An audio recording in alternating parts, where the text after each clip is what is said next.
Olá, queridos irmãos, graça e paz. Hoje é o 9º dia do nosso jejum, 21 dias na presença do Senhor. E o tema da mensagem de hoje é: o Senhor é incomparável.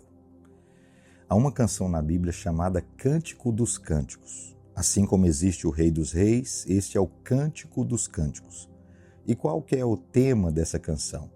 Não é a criação, não é a vitória, nem orações respondidas. O tema dessa canção é Cristo e o seu amor. O amor íntimo dos noivos, Jesus e o seu amor. E essa música se chama Cântico dos Cânticos. O centro do Velho Testamento. Quantos livros existem no Antigo Testamento? 39. Começa em Gênesis e vai até Malaquias.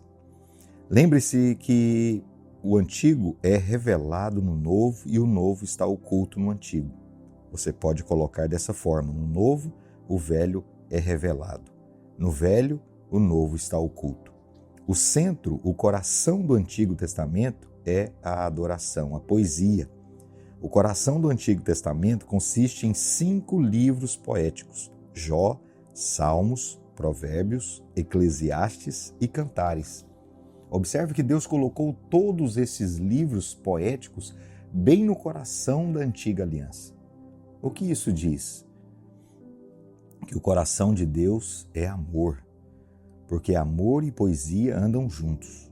Quando estamos apaixonados, tornamo-nos poéticos. O livro de Salmos está repleto de adoração e amor a Deus, adoração por sua beleza e glória.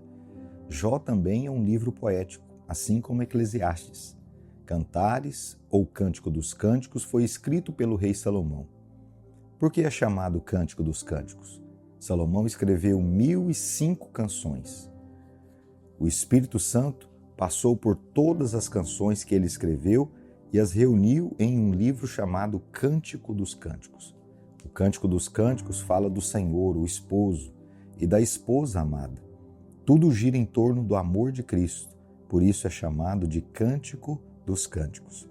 Quantos livros existem de Gênesis a Ester? 17. Depois, há os 5 livros poéticos. E depois deles, quantos livros há de Isaías a Malaquias? 17.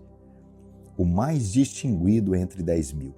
Cantares 5:10 diz: o meu amado é alvo e rosado, o mais distinguido entre 10.000. Cantares diz que o Senhor se destaca entre 10.000. E essa expressão significa que ele se destaca sobre todos os outros. Não há ninguém tão encantador quanto ele. O número 10.000 simboliza um número incontável. Cristo Jesus, o homem que morreu, vale mais do que bilhões de homens que viveram e viverão no planeta Terra. As pessoas perguntam: como é possível que um homem tenha morrido por todos os homens? Perguntam isso porque não conhecem aquele homem, não sabem o valor dele. Ah, se soubessem o quanto o céu estima esse homem! Ele não é um anjo, mas é o Filho do Deus vivo. E ele vale mais do que bilhões de pessoas que viveram e ainda viverão.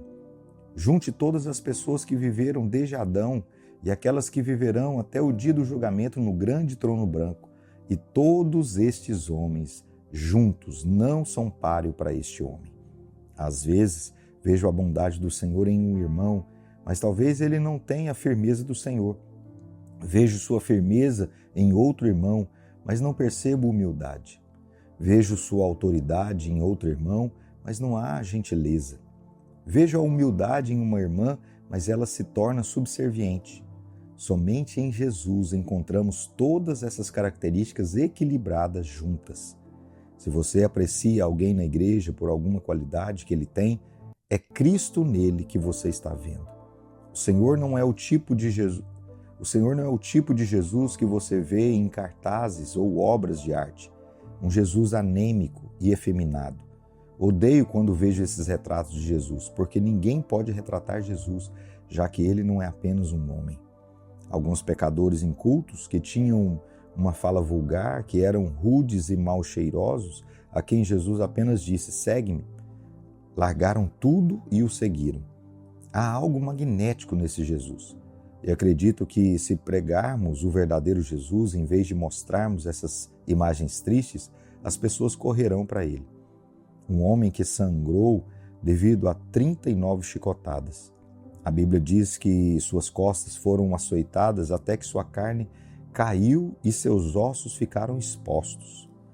O milagre foi que ele suportou cada chicotada, um golpe após o outro, e incrivelmente resistiu até a cruz.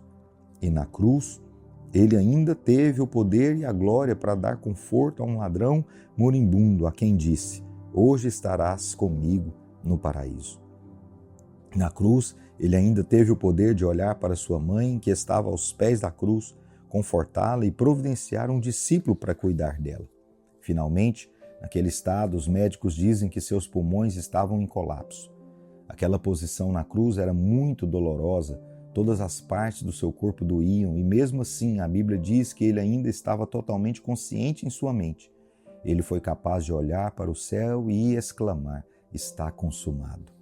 Há tanto poder nele, tanta doçura. No entanto, também existe uma indescritível majestade. Não pense que ele é um Jesus fraco. Por outro lado, também não pense que ele é frio e impassível diante da dor dos outros. Ele chorou no túmulo de Lázaro. Ele é totalmente homem, mas também é totalmente Deus. Ele gritou: Lázaro, sai! E o morto ressuscitou. Jesus teve muito cuidado ao especificar Lázaro. Caso contrário, se ele tivesse apenas dito saia, todos os mortos teriam ressuscitado. Esse é o nosso Jesus, aleluia. Se você quiser ler uma descrição de Jesus, poderá encontrá-la no Cântico dos Cânticos. Aqui a Bíblia diz que seus olhos são como os das pombas. O Filho de Deus tem olhos como chama de fogo. Escreve o apóstolo João em Apocalipse 2,18. Sua presença transmite fé. Somente sua presença é suficiente para ele transmitir fé. Suas palavras são como o som de muitas águas. Jesus é o mais belo de todos os homens. Ele é o mais bonito porque não tem defeitos. Todavia a Bíblia diz que ele não tinha aparência nem formosura. Olhámo-lo, mas nenhuma beleza havia que nos agradasse. Porque foi subindo como o renovo perante ele e como raiz de uma terra seca. Não tinha aparência nem formosura. Olhámo-lo, mas nenhuma beleza havia que nos agradasse. Isaías 53, 2. Esse versículo, porém, se refere a Jesus quando ele estava na cruz. Isaías 53 fala sobre sua obra na cruz. Ele estava levando nossos pecados, por isso foi desprezado. Imagine Jesus carregando os seus e os meus pecados.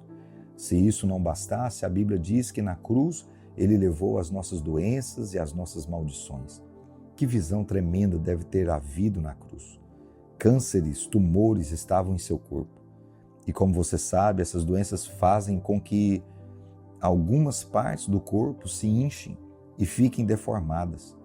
Não admira que Deus tenha escondido tudo isso no escuro por 3 horas, para que o mundo não pudesse ver.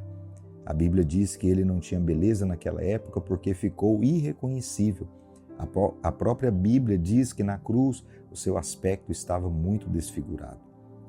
Como pasmaram muitos à vista dele, pois o seu aspecto estava muito desfigurado, mais do que o de outro qualquer, e a sua aparência mais do que a dos outros filhos dos homens. Isaías 52, 14. Isso aconteceu porque ele estava carregando nossa maldição. Aquele que não tem defeito estava carregando nossa maldição. Por que ele ama você? Não há ninguém tão belo quanto Jesus. A única vez que ele se tornou feio foi quando carregou os nossos pecados para que pudéssemos carregar a sua beleza. Na cruz, ele carregou a nossa imundície para que pudéssemos levar a sua pureza. Ele se tornou pecado e nós nos tornamos justiça de Deus nele. Ele foi rejeitado por Deus na cruz, por isso recebemos a sua aceitação diante do Pai. Ele chamou Deus dessa forma pela primeira vez, em vez de chamá-lo de Pai, quando disse: Deus meu, por que me desamparaste? Para que pudéssemos chamar Deus de Pai. Ele foi amaldiçoado na cruz, usando uma coroa de espinhos para que pudéssemos ter uma coroa de glória. Tudo o que fez, ele fez por nós. E ele não foi forçado a fazer isso. Ele poderia não ter feito, mas escolheu a cruz, simplesmente porque não havia outro meio de sermos salvos. Graças a Deus, ele desceu ao nosso cenário de ruína e miséria, ao nosso cenário de pecado e impureza e levou sobre si os nossos pecados. Aleluia! Que os nossos olhos espirituais hoje sejam iluminados para contemplar a beleza indescritível do nosso amado Jesus. Aleluia!